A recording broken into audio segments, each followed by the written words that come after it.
Ayan, sobrang tahimik nga nitong makina ng L300 eh. Yan lang ang andar niya pagka, yan lang ang tunog niya pag umaandar.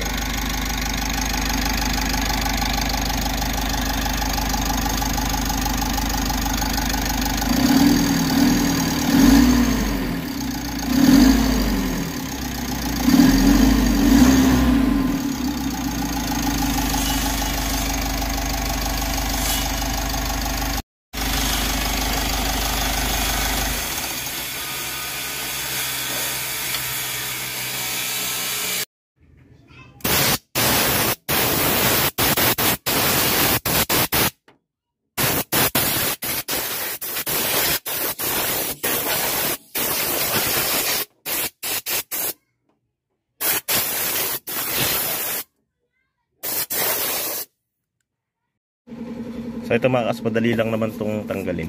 So meron lang siyang mga clip dito sa gilid. 4 yan. So natanggal ko na yung dalawang magkabilang gilid doon. Tapos dito. Yan. Pwede natin siyang tanggalin. So yan. Makikita na natin yung filter nito. So yun dapat natin linisan lagi. Ayan. Yun. Eto, meron pa rito sa kabila na clip. Ayun.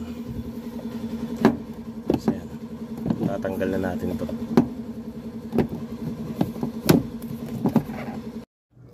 So ayun yung filter niya mga kaps. So far ay okay naman yung filter natin. Hindi siya ganun ka, wala pa siyang ganong dumi kasi bago pa siya eh. Yan. So from time to time check natin yan mga kaps.